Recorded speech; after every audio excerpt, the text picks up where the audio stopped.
Assalamualaikum warahmatullahi wabarakatuh. Pada kesempatan kali ini kami akan menjelaskan buku Bahasa Indonesia untuk Perguruan Tinggi oleh Sukirman Nurjan SS MPD, Firman SPD MPD, dan Mirnawati SPD MPD oleh Eka Fitri Rahmawati dan Suryaning Tias, Prodi Pendidikan Pancasila dan Kewarganegaraan Angkatan 2021. Bab 1. Sejarah dan Perkembangan Bahasa Indonesia. A. Sejarah Bahasa Indonesia. Bahasa Indonesia yang berkedudukan sebagai bahasa kebangsaan dan bahasa resmi negara Republik Indonesia merupakan sebuah dialek bahasa Melayu yang pokoknya dari bahasa Melayu Riau. Berdasarkan beberapa prasasti yang ditemukan, membuktikan bahwa Kerajaan Sriwijaya menggunakan bahasa Melayu, yaitu yang biasa disebut Melayu kuno, sebagai bahasa resmi dalam pemerintahannya. Dari hari ke hari, kedudukan bahasa Melayu sebagai lingua franca semakin kuat, terutama dengan tumbuhnya rasa persatuan dan kebangsaan di kalangan pemuda pada awal abad ke-20. Demikianlah tanggal 28 Oktober merupakan hari yang amat penting, merupakan hari pengangkatan atau penobatan bahasa Indonesia sebagai bahasa persatuan atau sebagai bahasa nasional. B. Peristiwa-peristiwa penting berkaitan dengan perkembangan bahasa Indonesia. 1. Kelahiran bahasa Indonesia secara politis. Atas kesadaran para pemuda akan pentingnya bahasa sebagai alat pemersatu bangsa, maka pada Kongres Pemuda di Jakarta tanggal 28 Oktober 1928 dicetuskan dalam ikrar politik yang disebut dengan nama Sumpah Pemuda. Sejak diikrarkan Sumpah Pemuda tersebut, berarti secara resmi bahasa Indonesia telah lahir. Namun demikian, karena kelahirannya itu terwujud dalam rangka ikrar politis, maka kelahiran itu disebut kelahiran politis. Yang kedua, kelahiran bahasa Indonesia secara yuridis. Pada tanggal 18 Agustus 1945, Undang-Undang Dasar Negara Republik Indonesia tahun 1945 diundangkan. Salah satu dari pasal-pasal yang terdapat pada Undang-Undang Dasar 1945 tersebut, yakni bab 15 pasal 36 berbunyi, bahasa negara adalah bahasa Indonesia. Dengan demikian, berarti bahasa Indonesia secara resmi, secara yuridis telah dinyatakan sebagai bahasa negara atau bahasa resmi. Fungsi dan kedudukan bahasa Indonesia. 1. Bahasa Indonesia sebagai bahasa nasional. Di dalam kedudukannya sebagai bahasa nasional, bahasa Indonesia berfungsi sebagai 1. Lambang kebanggaan nasional, 2. Lambang identitas nasional, 3. Alat pemersatu berbagai suku bangsa, 4. Alat perhubungan antar daerah dan antar budaya. Keempat fungsi tersebut dimiliki oleh bahasa Indonesia sejak tahun 1928 sampai sekarang. 2. Bahasa Indonesia sebagai bahasa negara. Di dalam kedudukannya sebagai bahasa negara, bahasa Indonesia berfungsi sebagai 1. Bahasa resmi kenegaraan, 2. Bahasa pengantar dalam dunia pendidikan, 3. Alat perhubungan di tingkat nasional untuk kepentingan pembangunan dan pemerintahan, dan yang keempat, alat pengembangan kebudayaan, ilmu pengetahuan, dan teknologi. Keempat fungsi bahasa Indonesia sebagai bahasa negara tersebut harus betul-betul dilaksanakan di dalam kehidupan bangsa Indonesia. Bab 2. Bahasa Indonesia Ragam Ilmiah. A. Pengertian dan karakteristik bahasa Indonesia Ragam Ilmiah. Bahasa Indonesia Ragam Ilmiah merupakan salah satu bahasa Indonesia yang digunakan dalam menulis karya ilmiah. Bahasa Indonesia Ragam Ilmiah memiliki karakteristik 1. Cendekia, yaitu mampu digunakan secara tepat untuk mengungkapkan hasil berpikir logis. Yang kedua, lugas dan jelas. Yang ketiga, menghindari kalimat fragmentaris atau kalimat yang belum selesai. Yang keempat, bertolak dari gagasan, yaitu penonjolan diadakan pada gagasan. Yang kelima, formal dan objektif. Yang keenam, ringkas dan padat. Dan yang ketujuh, konsisten. B. Berbagai ragam bahasa. 1. Ragam lisan dan ragam tulisan. Dilihat dari wujud kesatuan dasar ini, ragam bahasa dapat pula dibedakan antara ragam lisan dan ragam tulisan. Kesatuan dasar ragam tulisan adalah huruf. Tidak semua bahasa terdiri atas ragam lisan dan tulisan, tetapi pada dasarnya semua bahasa memiliki ragam lisan. Yang kedua, ragam baku dan ragam non-baku. Ragam baku digunakan dalam situasi normal. Contohnya, situasi di kantor, berpidato, memimpin rapat resmi, dan lain sebagainya. Sedangkan ragam non baku digunakan dalam situasi informal. Contohnya, situasi di dalam rumah tangga, di warung, di pinggir jalan, dan lain sebagainya. C. Menggunakan bahasa Indonesia ragam ilmiah dalam menulis dan presentasi ilmiah. Pada saat menulis tulisan ilmiah, penulis harus berusaha keras agar bahasa Indonesia yang digunakan benar-benar menunjukkan sifat yang cendekia, lugas dan jelas, menghindari kalimat fragmentaris, bertolak dari gagasan, formal dan objektif, ringkas dan padat, dan konsisten. Ketika melakukan presentasi ilmiah, presenter dituntut agar bahasa Indonesia lisan yang digunakan diwarnai oleh sifat-sifat ragam bahasa Indonesia ilmiah sebagaimana dikemukakan di atas. Bab 3. Diksi atau pilihan kata. A. Kaidah makna. Kaidah makna dalam pemilihan kata mengacu kepada persyaratan ketepatan pemilihan kata sebagai lambang, objek, pengertian atau konsep-konsep yang meliputi berbagai aspek. Ada dua jenis makna yang terpenting diantaranya adalah makna denotatif dan makna konotatif. Yang pertama, kata yang denotatif. Kata yang denotatif mengandung makna sebenarnya, makna kata yang sesuai dengan makna kata dalam kamus atau makna leksikal. Yang kedua, kata yang konotatif. Kata yang konotatif bisa disebut juga makna gramatikal atau makna struktural, yaitu makna yang timbul bergantung pada struktur tertentu sesuai dengan konteks dan situasi di mana kata itu berada. B. Penggunaan pilihan kata atau diksi. 1. Ketepatan diksi. Agar pemilihan kata benar-benar tepat, seseorang pengguna bahasa diharapkan dapat memahami syarat-syarat dalam pemilihan kata. Syarat yang dimaksud diantaranya adalah ketepatan diksi dan kesesuaian diksi. Yang kedua, kesalahan diksi. Kesalahan diksi meliputi kesalahan kalimat yang disebabkan oleh kesalahan pemakaian kata. Contoh, pemakaian dua kata, yaitu dalam kenyataan terdapat pemakaian dua kata yang bermakna dan berfungsi sama. Contoh kalimatnya, peningkatan mutu penggunaan bahasa Indonesia adalah merupakan kewajiban kita. Itu contoh kalimat yang salah. Di dalam kalimat tersebut ada kata adalah dan juga kata merupakan yang mempunyai makna sama dan fungsi yang sama. Contoh yang kedua, peningkatan mutu penggunaan bahasa Indonesia adalah kewajiban kita. Itu yang benar. Bab 4. Pembentukan dan perluasan kalimat. A. Pendahuluan. Bahasa adalah sarana berpikir baik untuk menyampaikan pesan kepada orang lain maupun untuk menerima pesan dari orang lain. Satuan terkecil yang mengandung makna berupa kata atau frasa. Sedangkan satuan yang lebih besar yang mengandung pikiran yang utuh dapat berupa kalimat. B. Pengertian kalimat. Kalimat adalah satuan bahasa terkecil yang merupakan kesatuan pikiran. Dalam bahasa lisan, kalimat diawali dan diakhiri dengan kesenyapan. Dalam bahasa tulis, diawali dengan huruf kapital dan diakhiri dengan tanda titik, tanda seru, atau tanda tanya. C. Bagian-bagian kalimat. Bagian inti yang harus terdapat pada kalimat adalah subjek dan predikat.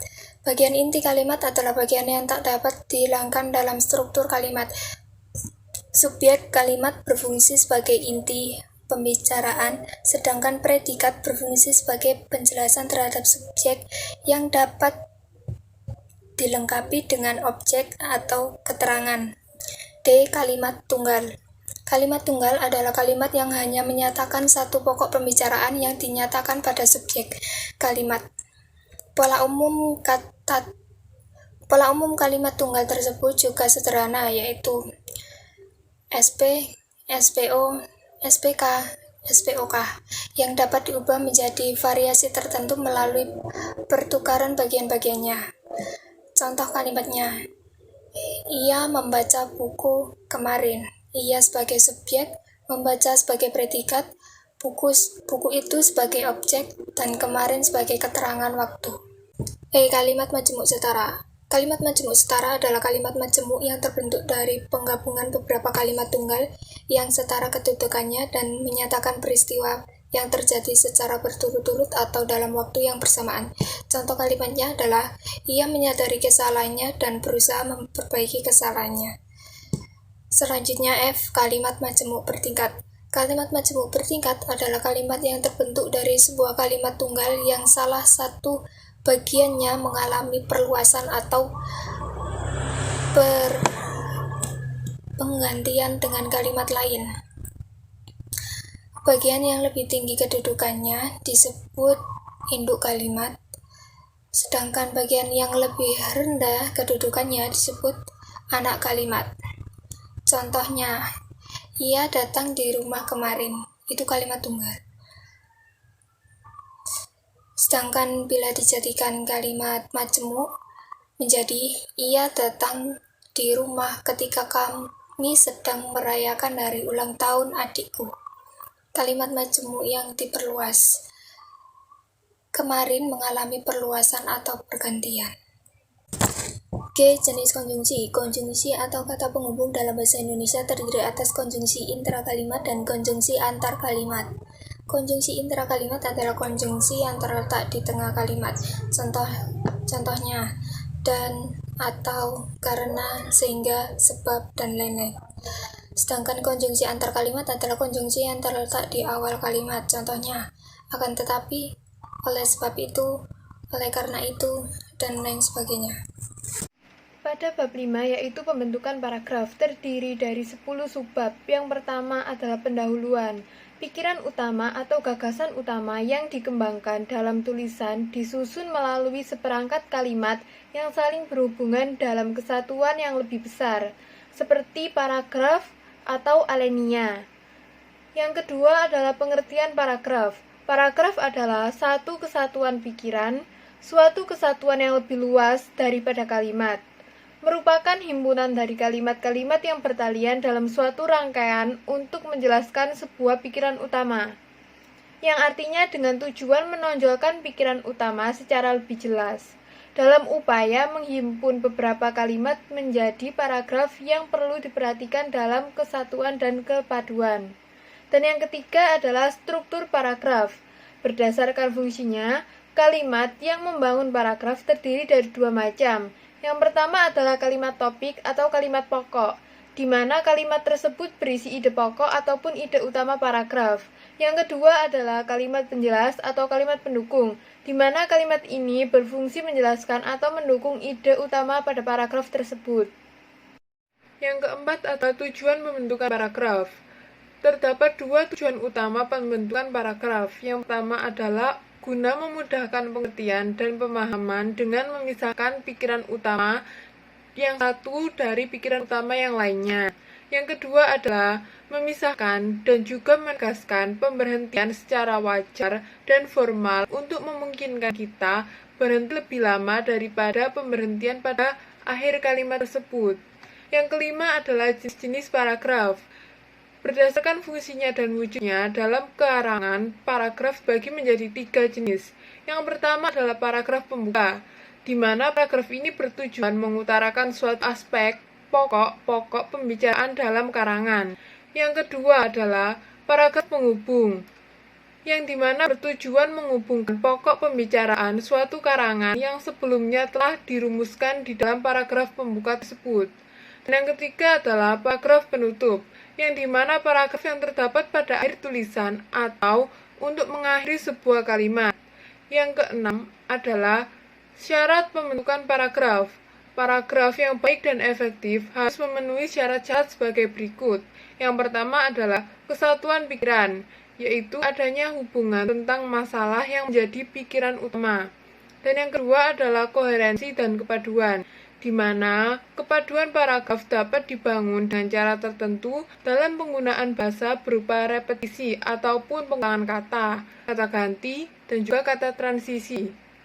Selanjutnya adalah teknik pengembangan paragraf. Sebuah paragraf dibangun oleh beberapa kalimat yang saling berhubungan. Kalimat-kalimat tersebut diikat oleh satu pikiran utama dan dijelaskan secara terinci oleh pikiran pendukung.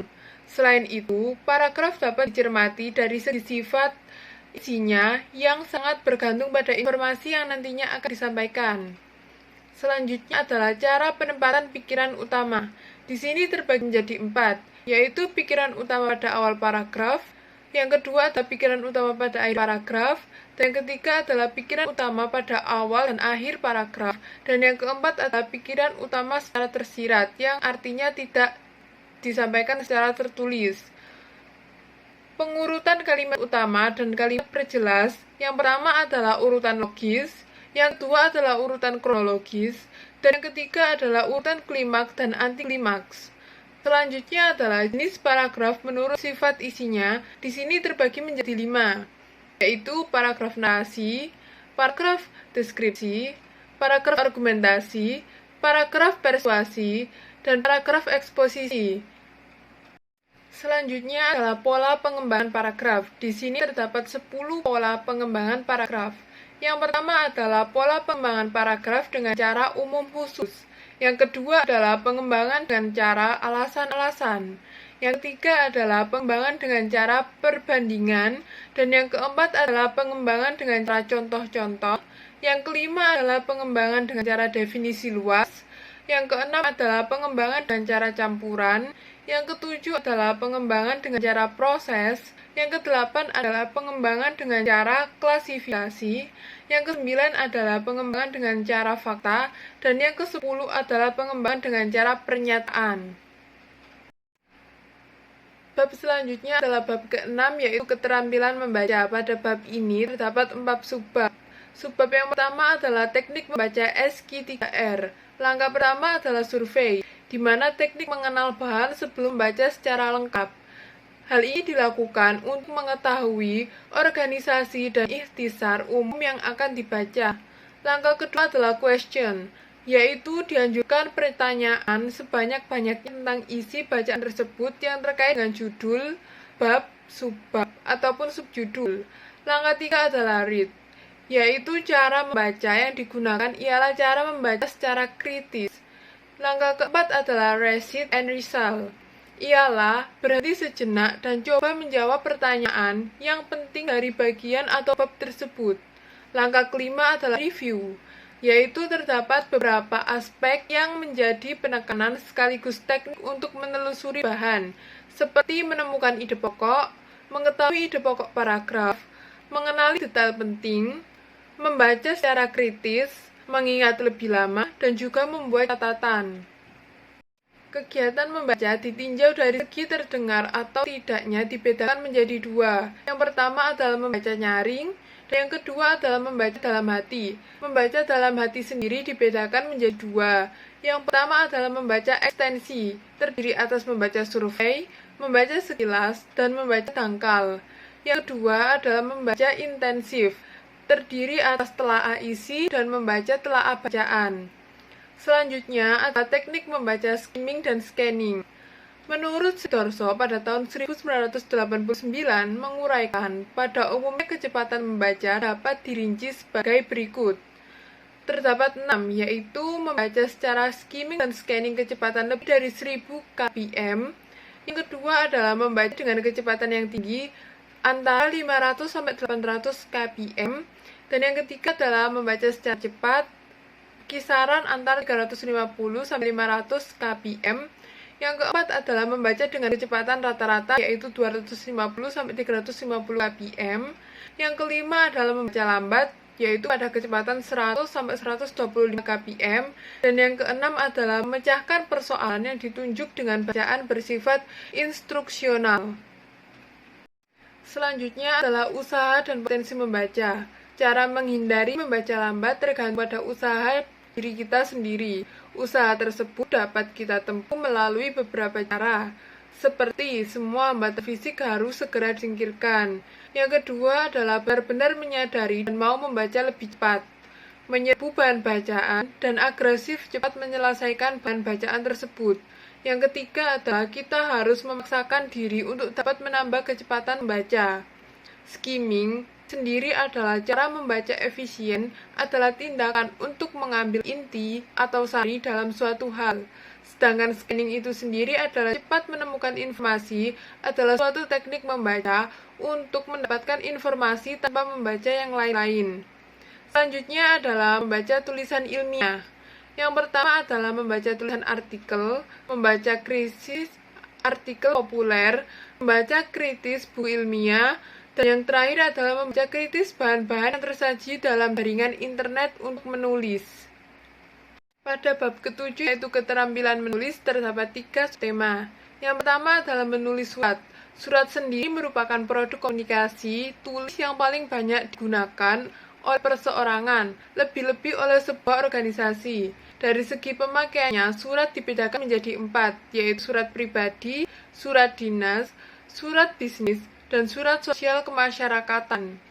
Hal-hal yang perlu diperhatikan dalam menulis surat terdapat 5. Yang pertama adalah langkah-langkah dalam menulis surat, yang kedua adalah bahasa dalam surat menyurat, yang ketiga adalah isi surat, yang keempat adalah bentuk format, dan yang kelima adalah bagian-bagian surat. Selanjutnya adalah menulis makalah. Makalah sendiri ialah karya ilmiah yang membuat topik tertentu yang disajikan pada forum ilmiah atau disusun untuk kepentingan tertentu. Terdapat 2 jenis makalah, yaitu makalah biasa atau disebut dengan common paper, dan yang kedua adalah makalah posisi atau disebut dengan position paper. Dalam menulis makalah terdapat sistematikanya. Yang pertama adalah judul karangan, yang kedua adalah abstrak, dan yang ketiga adalah pendahuluan, yang keempat ialah pembahasan, yang kelima kesimpulan, dan yang terakhir adalah daftar pustaka. Praktik penulisan makalah ialah mengidentifikasikan ide pokok dan juga ide penunjang. Selanjutnya adalah karya reproduksi ilmiah. Kegiatan yang tergolong reproduksi bacaan terdiri dari 4 macam. Yang pertama adalah ringkasan, yang kedua adalah resensi, yang ketiga adalah rangkuman, dan yang keempat adalah sintesis. Pada bab 8 yaitu keterampilan berbicara, terdapat 3 subtema, yaitu presentasi. Presentasi sendiri adalah kegiatan bicara di hadapan banyak hadirin. Presentasi ilmiah yaitu kegiatan yang lazim dilakukan dalam dunia ilmiah. Yang kedua adalah tata cara dan etika presentasi ilmiah, menyiapkan bahan presentasi ilmiah dengan multimedia, dan yang terakhir adalah melaksanakan presentasi ilmiah. Yang kedua adalah seminar. Seminar merupakan pertemuan ilmiah yang dengan sistematis mempelajari suatu topik khusus di bawah pimpinan seorang ahli dan berwenang dalam bidang tersebut. Adapun perbedaan menyangkut teknis pelaksanaan seminar dalam kegiatan lainnya, yaitu 1 diskusi, yang kedua adalah simposium, dan yang ketiga adalah kolokium. Selanjutnya adalah berpidato dalam situasi formal. Berpidato sendiri merupakan salah satu wujud kegiatan berbahasa lain. Tujuan berpidato adalah informatif, persuasif dan instruksif, edukatif, dan entertain. Kriteria berpidato yang baik terdapat 7. Yang pertama adalah isinya sesuai dengan kegiatan yang sedang berlangsung. Yang kedua adalah isinya menggugah dan bermanfaat. Yang ketiga adalah isinya tidak menimbulkan pertentangan. Yang keempat adalah isinya jelas. Yang kelima adalah isinya benar dan objektif. Yang keenam ialah bahasanya mudah untuk dipahami. Dan yang ketujuh adalah disampaikan santun, rendah hati, dan juga bersahabat. Selanjutnya adalah tata cara dan etika dalam berpidato. Terdapat 5. Yang pertama adalah pembukaan, yang kedua adalah sajian isi, yang ketiga adalah pembahasan, yang keempat adalah penutup, dan yang kelima adalah salam penutup. Selanjutnya adalah metode pidato berdasarkan waktu persiapan, terdiri dari 3 macam. Yang pertama adalah impromptu, yang kedua adalah extemporan, dan yang ketiga adalah memoriter.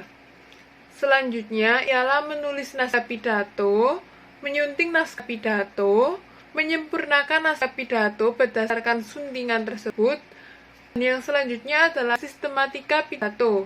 Yang pertama ialah salam pembuka, yang kedua adalah pendahuluan, yang ketiga adalah isi, yang keempat ialah kesimpulan, Yang kelima ialah harapan, dan yang terakhir adalah salam penutup. Selanjutnya adalah teknik berpidato secara efektif. Efektivitas pidato dipengaruhi oleh 4 hal. Yang pertama adalah lafal, yang kedua adalah intonasi, yang ketiga adalah nada, dan yang keempat adalah sikap. Faktor penunjang keefektifan pidato dipengaruhi oleh beberapa hal. Yang pertama ialah pembicara harusnya seorang yang bermoral. Yang kedua adalah pembicara dalam keadaan sehat jasmani dan juga rohani. Yang ketiga ialah sarana yang digunakan menunjang proses pidato tersebut. Yang keempat ialah memperhatikan volume suara, tingkat pengetahuan massa, keadaan sosial, kebiasaan, adat istiadat, dan agama tersebut. Sekian dari kelompok kami. Apabila ada salah kata, mohon dimaafkan. Saya akhiri. Wassalamualaikum warahmatullahi wabarakatuh.